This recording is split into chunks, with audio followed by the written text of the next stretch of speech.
Okay, women go through a lot. As little girls, we have this belief that we can conquer the world, but our bubble is usually popped at an early age by either our environment or any other thing around us. Then we hit puberty and our bodies start changing, right? We get our first period and then we freak out. It hurts so bad, we think the universe is conspiring against us. We dream of getting married to the perfect movie star and having perfect, beautiful babies. We usually excel in school, top of our class, and then boom, we get our first crush, and then just as fast, our first heartbreak. And ooh la la, we think the world has definitely ended. Hi, my name is Linda Fording, aka Mami Goo, aka the Princess Warrior.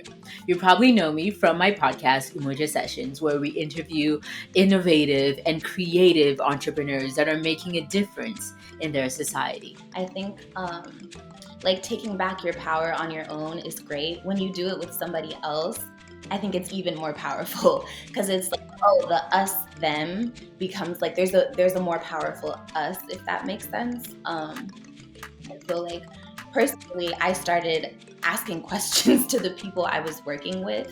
Like, how do you feel about, like, when you look at the post edit and your skin is suddenly like lighter, or like, are you experiencing going to work and not being able to have like curly hair? And the more that happened, the more I realized, like, oh, I'm not alone. I'm not tripping. There's people who are like me. Maybe they're not me and they have their own experiences, but they have their own experiences. So I can also have my own experiences within this like safe space. And I guess just knowing that pushed me to say, okay, I need to directly address the people who are telling me I need to flat iron my hair and like thinning out my nose. Like, when it's happening, I can in that moment take back my power and also set like a precedent for other people to just see that, because just seeing it on my own is like what led me to feel, okay, like I can do this. Definitely having other people in the space helping you make space for everyone to revel in their beauty is very important. I absolutely agree.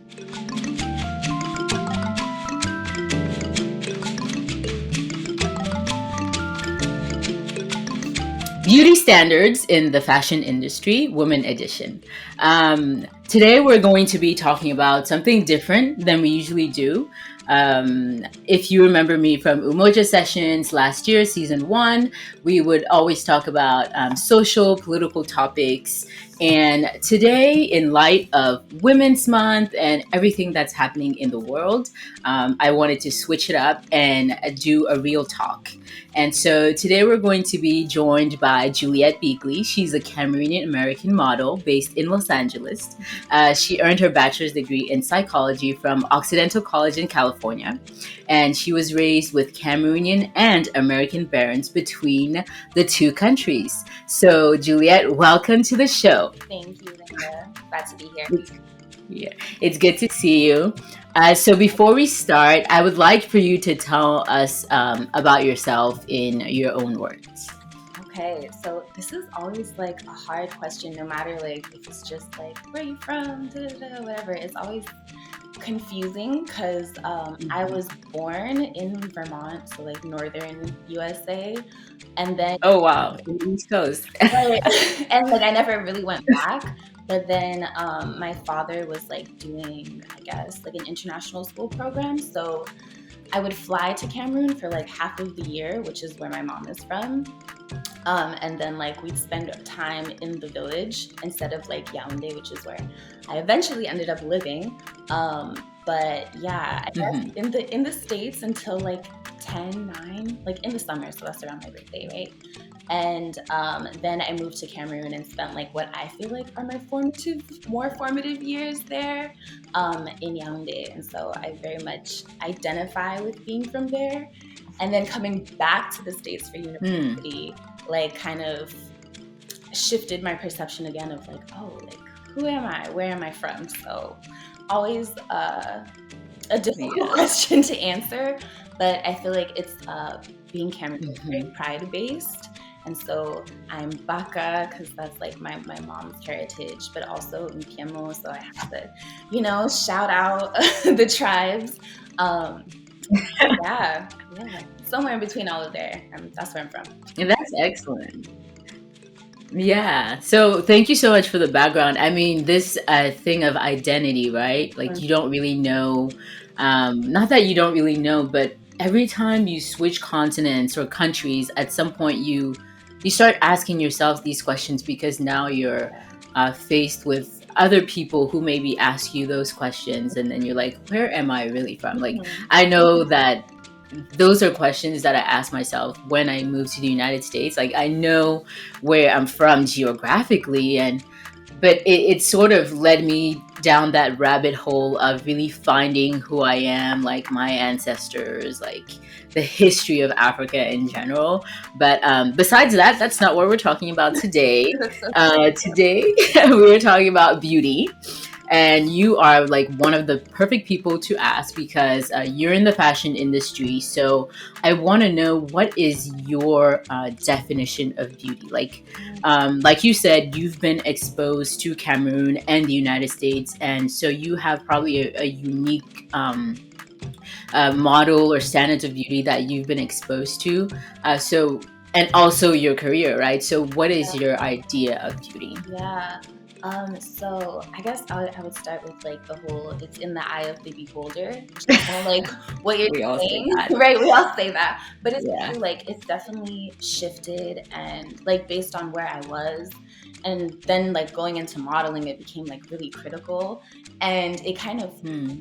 pushed me, like pressured me into realizing that like beauty is empowerment. It's like being free in your choices and I don't know, your movements. Like that, people call it confidence. Like there's a bunch of different ways you can like put a facet on it, but I think it's like freedom. Hmm. Yeah, just the power to be free. I find that Mm. to be the most beautiful thing.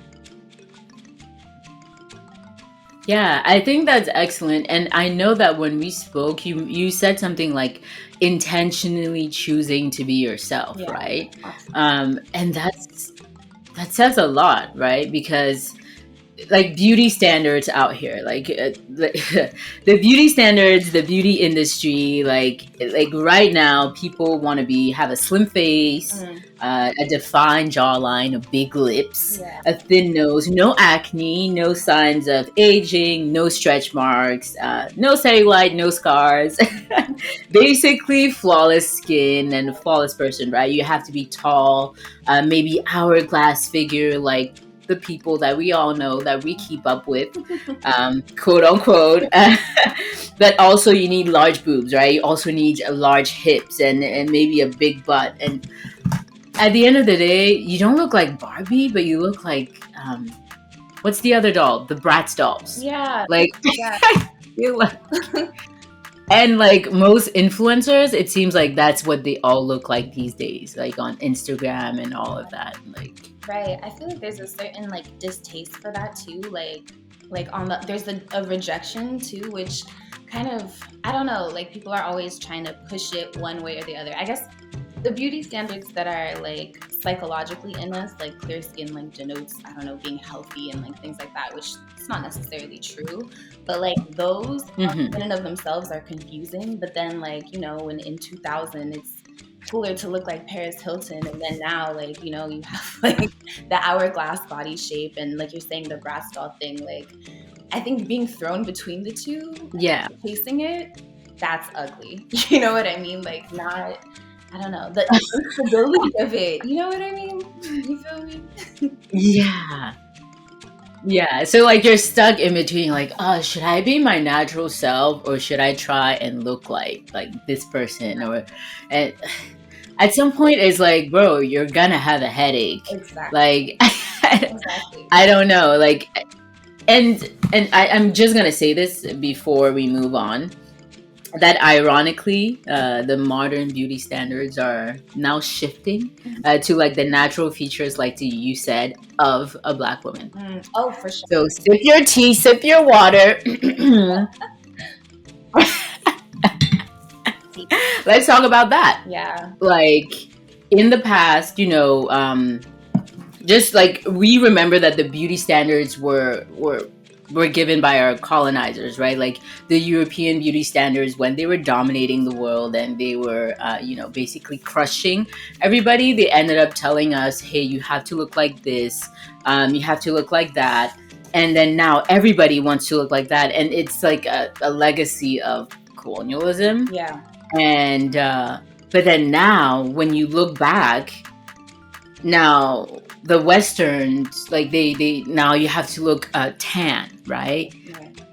And now you need big butts and big lips. But like 20 years ago, even rappers would be like, "Oh, you got a big booty." Like, no, we don't want that. But today, that's all they want. Right. So it's like, To like watch the shift, like I feel like it really shows me there's something disingenuous about this, or it would be yeah. consistent. I'm like, that's not really what you think. I think it's what you think you should think, and therefore you believe like, oh, that's what beauty is.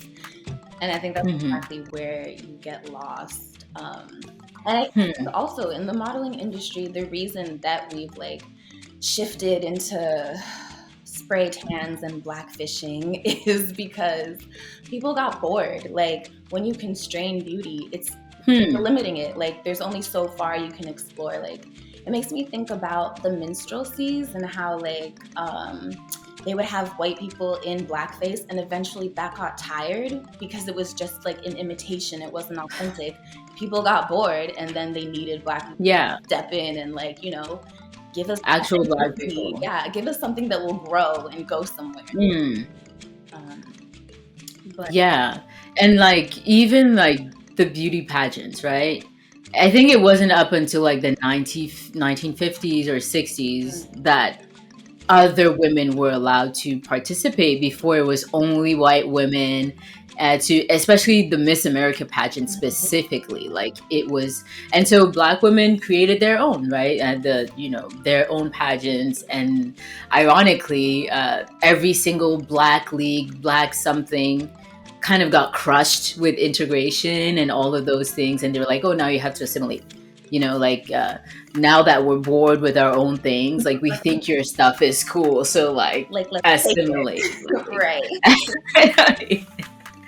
It's pretty ironic, but and there's like something really weird and creepy that I found out when I was doing my research.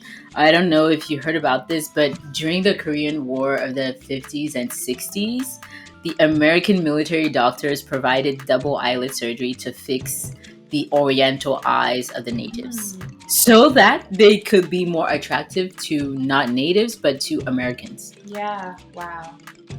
I didn't know that was like part of the origin of it. I didn't know that Americans were so involved, but unfortunately, as surprising as it is, it's not really surprising. You know what I mean? It's Like, beauty is unfortunately. so related to power, like, or just like concepts of desirability. Like you talk about how black features Mm, are the blacker the uglier all the time. I think about how that's mhm. partially why I'm a model and able to work so much is because I have like half Eurocentric features, and it's more of a like, oh, what are you? Mm, Because you're not just black, which is the worst. right. But it's definitely like so much Yeah. linked You like to yourself and your own power and how you can, I don't know, diminish the individual like on a screen and have that be represented everywhere. Have everyone mhm. like, oh, she's here, but it's because she has the good hair or the whatever. But you were gonna say, sorry. Mm. Yeah. I want us to go a little bit into that, right? Because like you said, there's this idea of like they will take maybe like a mixed race looking girl and she will be like in the group with like three other white girls, and then she's representation of like the black girl, of like they're being culturally inclusive and things like that. So have you experienced that, and like tell us about that? It's so funny because oftentimes, I mean, I started modeling 3.5, almost 4 years ago, and Hmm. so often, especially those first like 2 years, it would be me and a Hmm. blonde girl. Like clockwork. Like I knew if there was another model, she would be blonde, and I would be like, Wow. of color, like countless times. Wow. And it just started like that's the thing with like what you see. If you're like paying attention, the patterns, you Hmm. can ignore it. Like it's really in your face. And once you start to like You no, can't. right, exactly.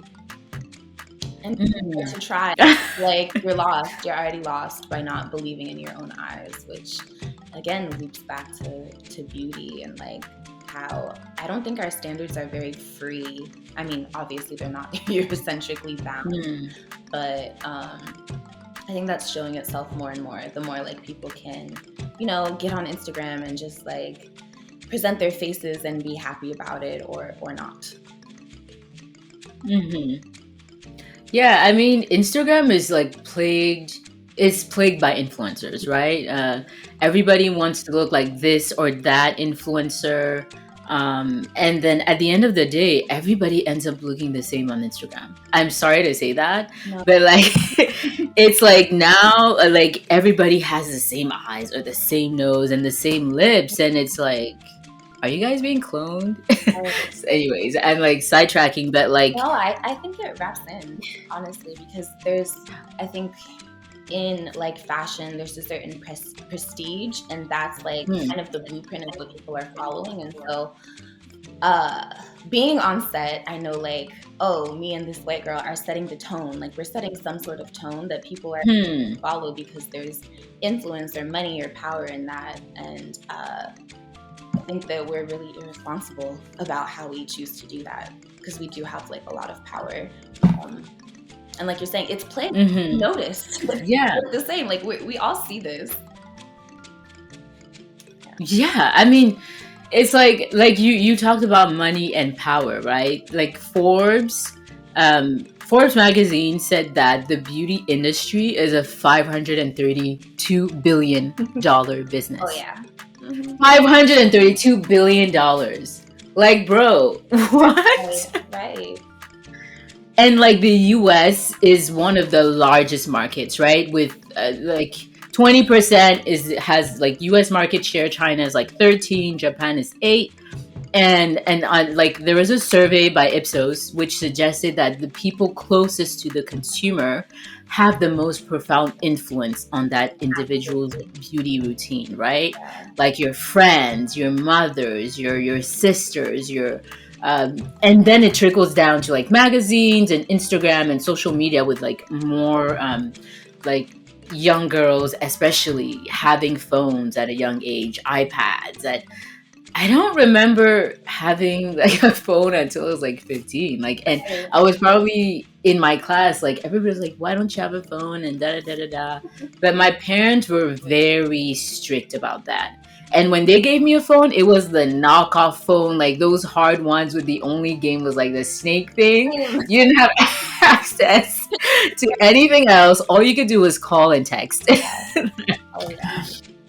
Yeah, and now, like going back to this idea of the beauty industry being worth so much, but we also have to remember that, we are the consumers, right? So at the end of the day, our mouth has power. Like Yeah. we have the right to say, hey, this is not right. I want this represented. I want that represented because we have the buying power. So we have the power basically, and we need to exercise it a bit more, I I absolutely. think.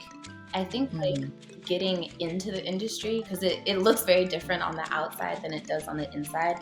Kind of it opened my eyes because it happened very quickly to like the discrepancy Mm. of power and kind of the deception that's going on where people don't realize like how much power they have on their own because I think Mm. like notions of desirability, the way that they're wielded is to capitalize off of fear. Like people don't think they have enough unless they do so and so, and now you're already acting out of a place Mhm. of like disempowerment and vulnerability. And Mm. yeah, when you say like young women like looking online from a very young age, I think we talked. Yeah, you introduced me as having gotten my BA in psych, but there's like it's such like a Mhm. tender place to be tapping into someone's like habits of fear or inadequacy, and I think that's why like companies will do that so hard is because they know once they have you in that way, they have your money, they have your power, and Mm-hmm. notice the They mechanism. have your money. Right, right. And if that takes having your power or happiness or causing you fear, inadequacy, or like mental health issues, which we can talk about forever when it comes to social media, that's not really their problem. And they're very much aware. They're very much aware. Yeah. Oh yeah, they are, because like I think it was from the book "The Body Is Not an Apology." I don't know if you ever read it, but I didn't read it yet. But when I was doing the research, I saw this quote where I am paraphrasing. Like they offer you a distorted image of yourselves and then use that distorted image to sell you remedies, right? And for that distortion. Right. That is so Mhm. freaking like nasty. Right. Like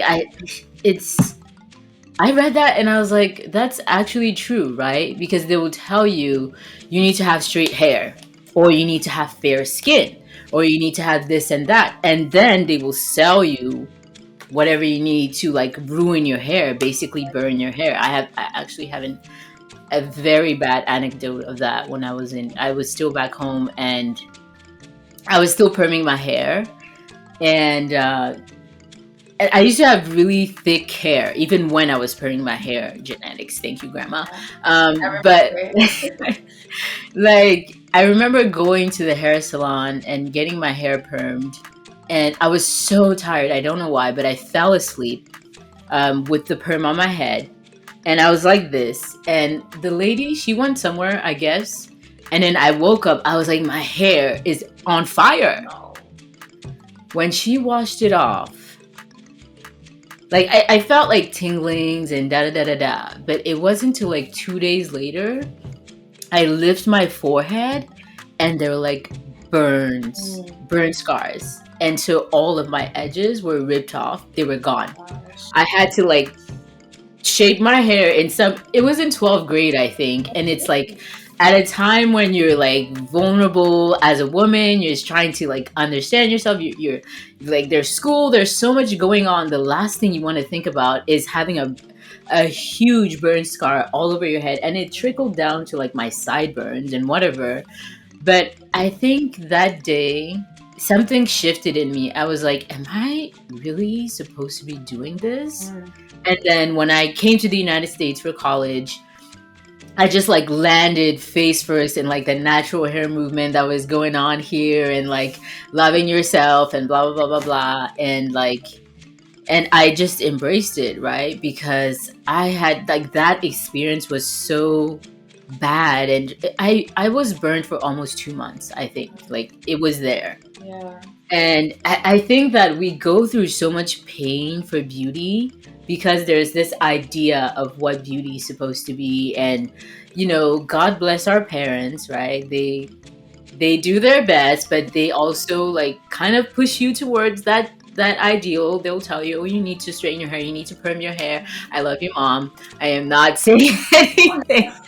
But yeah, can we talk about that? That was traumatizing. Oh my, I'm sure like when you say that, I think about like, I don't know, just like when you're on camera and you're shooting, there's little things that like you start to see yourself from all these different angles and perspectives, and you're like, oh, like this is wrong with me and that is wrong with me, and it's like it's a little damage. But when it's actual physical damage to your body and it's like self-harm, there's a certain like, I don't know, like you're saying, like the realization. I'm just like, that's so painful to feel like this is what y'all drove me to do. Like, you know what I mean? Like, myself to hurt myself. Yeah, and it's like, but guess what? I still permed myself after that. It didn't stop immediately, right?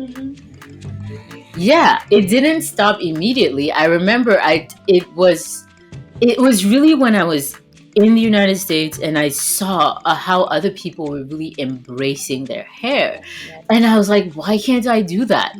You know, and I had a bad experience. I wanted to do it immediately, and my hair was transitioning, and I washed my hair a certain way. It got tangled up. You also need to be careful when you're trying to like really be yourself. It got tangled up, and I couldn't separate it. My friend couldn't separate it. We had to go to the hair salon. She couldn't separate it. Big chop. Wow, right away. Right away. I was crying. Oh yeah. Like the tears were falling and they were chopping my hair. And I was like, wow, okay, now I'm really natural, Oh yeah. like, It's the and so, to cutting your hair. It's the reaction where you start realizing like, oh, this means a lot to me, like a lot. yeah, It's dead, but it means so much. yeah, you don't realize it's like a part of yourself that was like being cut. And so now you have to like regrow yourself and like relearn to love yourself with that hair. For the longest, I was still wearing weaves, like trying to hide because I was at an awkward length. I didn't really know how to style my hair. Like beauties that like, and no one around me was natural. Like I was like the freak. Like I would see it on magazines, but I was the one who really told myself like, if you're gonna do it, you're gonna do it right. Yeah. And so YouTube, like it just took a lot, but I'm glad I did, right? Because I feel so much more comfortable. It takes so much more time, but then you're glad because you're the one doing it, and it's the hair that grows out of your hair, Right. out of your head. So yeah, enough about hair. That's there's one more topic I wanted to talk about. I know that we're going into the 30-minute mark. Okay. So this idea of like body shaming, right? You're too fat, you're too skinny. And like even in the media, we have actresses and celebrities that have that we adore, but that have come out and said openly that they had eating disorders, right? So like models being fired for being overweight for that specific brand standard, right? Like, can we talk about that? Like, have you seen? I mean, it's been a long time since brands really want ultra skinny models and da da da da. Like now things are becoming a little bit better, but how is the body shaming and like is there any of that in the fashion industry? Do you see that? Yeah, absolutely. I think it's interesting how like different things evolve at their own time depending on what spaces you're in. And just like a little anecdote, I remember working for like one of these like Instagram curvy girl, everyone on the site is mixed brands, I won't say their name, and then another brand that like everyone on their site is white and blonde, and I was kind of like the spice, and I would go there like I would go there one day and then another day to the next place, and I was talking to my best friend on the phone and I was like, man, like they said like I'm a jean size 25 at the like blonde white girl spot, and like that they don't usually pull that. And like I gotta like get in the gym, I have to like be up to par because like my coin relies on it. The next day at the other place they sit me down in accessories, and I'm thinking like, oh, it's because like I don't have a butt, I'm not curvaceous. I get on the phone with my friend and I'm like, man, I need to start like getting these gains. And she was like, do you hear yourself? Because yesterday you said the opposite and today you're saying this. And so I guess that was their whole little world over here that like I got out of perception change. And just as quickly, like because the majority is saying this, for me to, I don't know, get what is valued, get my money, I'm like, okay, this is how I need to shift myself. And I think it's really disorienting. For people to say like, oh, this is the standard. So how did you navigate that? Like kind of crazy. Right. That was the beginning of me really being like, okay, you need to decide to be what you want because you feel comfortable there. And then you're not like bobbing all over the place, like thinking you need to be to this or to that, because that's where they're disorienting you and therefore taking advantage of you and how you feel. And like my self-esteem was taking a hit, and I was dealing with just straight up like on set there is so much discrimination, but it's like so underneath the guise of like, but you get to be here, like literally pretty privilege is what you're benefiting off of. Like you make money because of how you look, and I think there's a certain guilt within that where it's like, okay, like I get to be here, I should just deal with it. But that's just not the case. Like yes, of course there's a lot of privilege that comes with it, but that doesn't mean like across a different identity of, I don't know, being Black, it doesn't mean you get to disrespect me there. And so, yeah, I guess Yeah. on the days that I had time to myself to not like, you know, be disoriented, I was really thinking like, okay, but what's beautiful to you? Because when you get up on camera Mm-hmm. and you feel uncomfortable or you feel lesser, that comes across. And kind of back to saying like, confidence is power. I remember the moment I had that like light bulb go off. I was watching a model who like, she came in, she was, you know, like she was cool or whatever, but when she got on camera, the way that she was moving, I said, oh no, this girl, she knows herself. She stands here, even her spine, the way she stands, like that's beautiful. Like that's what it is that I'm really after. Mm-hmm. Yeah, So she was confident in her own skin. very much so. Yeah. Yeah. That's yeah, like we can stop there. That's what I wanted to hear. But like, wow, I'm glad. Like, I'm happy that for you that you were able to reach that. And that's what, 2 years, 3 years in your modeling career. I think that Some people don't even get there to like it's 10 years, 20 years. Like, yeah.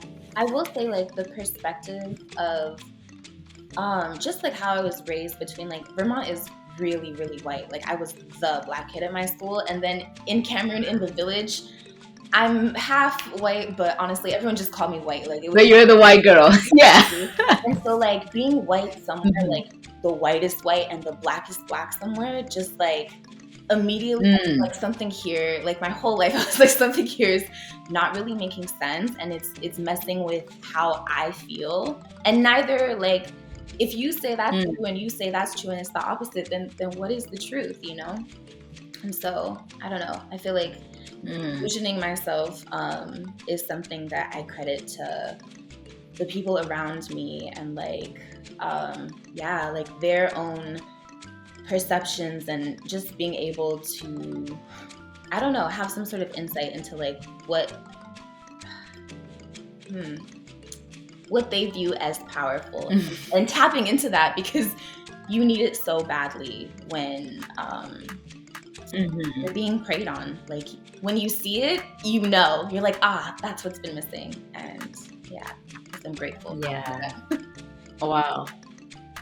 I think that's so powerful. Like intentionally choosing to be yourself. Like it doesn't even have to have the word beautiful inside, right? Because beauty is in the eye of the beholder. Like there are beautiful things out here, just like there are ugly things. Like some pets are considered cute, others are considered ugly, but they're still loved, right? Like people intentionally want the ugly pet for some reason because they love that. And it's also about that, right? Self-love, loving yourself for who you are. This idea of Black women in general having that imposter syndrome, right? Like feeling that you're not good enough, feeling that, oh, this industry that I'm in, sitting down with these people, like, am I even meant to be here? Like, I mean, like, I should be like glad that I'm here, like this thing that you said. But and I know that when we spoke, you said that imposter syndrome is basically disempowering, right? Like that's like elaborate on that. I really like the way you said that. I think the only way that you're going to be able to express yourself is through your body. And so if you're disconnecting or like pushing away any part of that, you've now limited like your power in a space. And so as soon as you start seeing yourself as undesirable, you're giving that in a certain way. I think it's going to come off that way. And if not, it's at least going to feel that way and start generating part of you into just kind of dying off. You know what I mean? Yeah, I was going to... Little by little. Right. Absolutely. So if you can find a way to take that back, you start to feel actually different. Like you actually start to see yourself differently. And I think that's something that me going through like the curly hair journey, I didn't like my curly hair because other Mhm. people didn't like it. But once I started to Mm. like it, I was very confused because I thought this has always been here. So what's changed? And Yeah, it grows on your head, right? right. It's like the emotion and like the association that you're having with that is very, very important to your actual perception of how you see it. You start seeing it in a totally different light when, like you Mhm. were saying, it was there the whole time. And just like that, you've Mhm. reunited with the part of yourself, and you're more powerful. Like no one's gonna tell you you need to do this, you need to buy a flat iron. I threw my flat irons away. I don't spend money on that. It's great.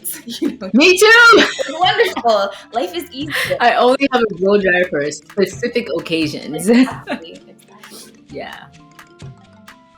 Yeah. And it felt good because it's like one less thing to worry about, right? I don't have to think about renewing my flat iron every so many years. You're saving money, I at least on that side. Yeah, I think that's a very important part of it too. Like when it feels good, it becomes effortless. And so you were saying like, even though it Mhm. takes more time, it's worth it. So while you're doing it, you're not Mhm. experiencing this like burnout of like I should and I da da da of like not being again in yourself. And I think like just that whole vicious cycle is exhausting to people and is Mhm. not worth their energy. It's like such an energy suck. It's not efficient to not love yourself. It's just it's Mhm. insane. It's not efficient to not love yourself. I like that. Clean energy Yeah, only. exactly. So let's get into solutions, right? Like, what are some ways that you think women can go ahead and like really love themselves more for who they are? Like, what were some like? Was it your mom? When did you start like your inspiration books? Like, Hmm, just tell us what are some things that they can start doing right now today to say, hey, like this is me, and that's it. yeah. That's a great question. For me, it was definitely emotion based because I think that like your subconscious, even if you like, are like saying like, I don't like how I look in this way, but it's okay. Like I still love myself. Your subconscious is still picking Mm-hmm. up that there's something that like you don't like. And so Mm-hmm. I I think it's like tuning into where you're tiring yourself out and like I was saying before, like getting in your own way by doing things that don't come effortlessly to you, if that makes sense. Because if you liked it, Mm-hmm. the time would fly. It wouldn't be a drain. So I think like listening to yourself is a great way to start because you do find things beautiful on your own without like an influence. And there's a certain Mm-hmm. originality in that that's again freeing, empowering, Mm-hmm. lets you tap into more energy. I'm trying to think if I wanted to add something else. Mm, No, go ahead, take your time. I think that also having spaces where since we're talking about women, yeah. men as well, Mhm. spaces where they're safe to express and talk about these things, right? Because sometimes it's all in your head, Oh, for sure. and like it really is all in your head. Mhm. But then you realize that other people are also experiencing this, they're also thinking like that, and they're also wondering, hey, what about this and that? So like educating yourself and having those spaces, like speaking up, whether it's with your parents, whether it's in school or listening to a podcast like this, like Right. really, yeah, really being exposed to those things, and really understanding that, yeah, there are different facets to this, and there are different ways for me to love myself. I don't need to look like this girl on Instagram. I don't need to look like this model. I don't need to look like this actress. Like, she's beautiful, right? Right. You can appreciate her for who she is, but you also need to appreciate yourself for who you are. And if you want to enhance your beauty, there very natural ways of doing that, right? Like, if you like makeup, like go ahead, like do it, right? This idea that we have to do what only society tells us, no, like if you feel like you like your hair a certain way and that's what makes you beautiful, do that. If you like wearing this or that, do that, right? And Yeah. I really believe in like you said, getting out of your own way, like just doing what feels natural, doing what Right, feels okay to yourself, like right. to your body and to your mind, and then you're at peace with it. I Mhm. think that's how I see it. Yeah, no, absolutely. Mhm. I think like taking back your power on your own is great. When you do it with somebody else, I think it's even more powerful because it's like, oh, Mhm. the us them becomes like there's a more powerful us, if that makes sense. And Mhm. so like Yeah. personally, I started asking questions to the people I was working with. Like, Mm. how do you feel about like, when you look at the post edit and your skin is suddenly like lighter, or like are you experiencing going to work and not being able to have like curly hair? And the more that happened, the more I realized like, oh, I'm not alone, I'm not tripping. There's people who are like me, maybe they're not me and they have their own experiences, but they have their own experiences, so I can also Mhm. have my own experiences within this like safe space. Mhm. um and I guess just knowing Mhm. that pushed me to say, okay, I need to directly address the people who are telling me I need to flat iron my hair and like thinning out my nose. Like when it's happening, I can, in that moment, take back my power Mhm. and also set like a precedent for Mhm. other people to just see that. Because just seeing it on my own is like Mhm. what led me to feel Yeah. like, okay, like I can do this. I can do this. Definitely having other people in the space helping you make space for everyone to revel in their Mm. beauty is very important. I absolutely agree. Yeah, and it takes courage to do that, right? And having the courage to do that, and when you do that, there's kind of like a relief, right? When you're like, "Oh, I did it," right? Like it's kind of like another way of facing your fears. Hmm. And that little part that used to die when you used to keep your mouth quiet and shut when these things would happen, it starts to grow back a little bit, like little by little, and it starts spread, like opening up and Hmm. becomes like the flower that it's supposed to be, Right. honestly. Yeah. Yeah. Yay. I'm so glad we got to talk about this, honestly. It's not just women, right? Even men, like Right. in general, like Mhm. there are so many stereotypes, so many boxes, so many things that we're put in or that we have to like, and it's like, at the end of the day, like, can I be myself? Right. And And you're told no. Like you're lied to and told no. You absolutely can. You you absolutely cannot be yourself. That's what they will tell you, but you can. Absolutely. And once you, yeah, when you see someone else doing it, it's like, oh, okay, like I could have did this, and I'm so glad you're here. And now that you're here, I'm like, okay, now I can. I feel like you did it, right? Like, okay, then I can do it too. Right. And it's not like an ego thing. Hmm. I feel like when you reach a place in your life where you feel comfortable in your own skin, it behooves you to help other people to do the same. Like we live in a society where people are not allowed to be themselves, right? And if you feel like you are being yourself, and that takes time, like every day you're working on it every day, but if you're working on it and you feel like it's working, hey, like give some tips to other people so they can make less mistakes, Hmm. right? Like so they can avoid burning their foreheads or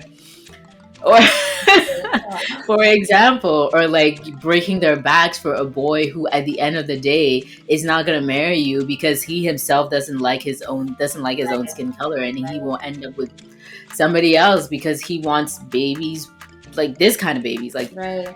so I think that's such an important like perspective on it too. Is like when you're stuck to something on the outside, it's also reflected in the inside. Where like mhm, even if you wanted to, you feel like you have to look like this and you have to do like that to get to where you're going. And mhm, like whatever you're running from, you're actually bound by it, if that makes sense. And so you're not going to mm. get to where you think you It's a burden. oh, it's absolutely a burden to be Yeah. like on one side of this, or like you're everyone is burdened. Even the people who are on the desirable side are running from being the other thing, and it's not peaceful. And again, it's not efficient Mhm. for your happiness and your energy and what It's you not really efficient. want.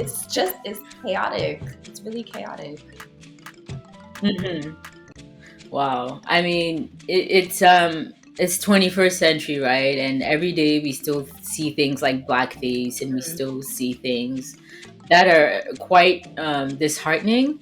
But at the same time, we also see the power that we have. Like these days, Yeah. people are pushing for more natural, more inclusive platforms, especially on the media, clean, even with beauty products. They want organic, they want clean, Mhm. and we're actually getting what we want, right? And so I feel like that's the positive side, and we just need to keep going. Like, Oh yeah. say what it is that you want, speak up. It doesn't, like, just say it, right? Like, just Right. talk, and it'll be given to you at some point. Oh, we definitely all have, like, well, if you have access to electronics, now you have a platform, and then there's strength in Mm-hmm. numbers and in influence, whether or not like you have the money to back that up. And I think it's harder now Mm-hmm. for people to assign a value on someone. If a lot of people are listening, even if they don't have money, they have some sort of power in the situation. Um, I always think Mm-hmm. about like, I think it was 2012. I'm not sure, but when there were riots in Egypt and people were first tweeting about it, and like Mm. it was this crazy thing. Oh yeah, the Arab Spring. Yes, where you didn't exactly where you didn't need necessarily like reporters, like you had individuals telling you, you know, what's happening on the ground. And I remember my father said, like, he Mm-hmm. would always say, as long as there's like someone, as long as there's a witness, you're good. You know what I mean? As long as there's people Mm-hmm. who are willing to tell you what has happened, there will be somebody there watching Mm-hmm. you who cares. And I do like to see Wow. that during this age. Like, I love to see people being able to put themselves out there if they so choose. I think it's very powerful. Mm-hmm. Yeah, and on that note, before we leave, like, the young girl out there, like, I want you to give her a message, like maybe Juliette of when she was 14 and 15, and like imagine her now having social media, having the internet, having all of that. Like, what is the advice that you would give her as somebody who is in the beauty industry, in the fashion industry? The advice that you would give her about beauty and this whole thing, this dilemma that we're going through right now. I would say that lasting beauty comes from within. So, yeah, if it doesn't feel right, if you hear like where you're going and it's even that isn't like a beautiful place, just you don't need to follow it. Just follow the things that feel good to you, and don't let anybody else pressure you into thinking you need to feel a certain way if you don't feel it. Just, you know, stay true Mm-hmm. to you inside and out, and Mm. that will be the most beautiful thing.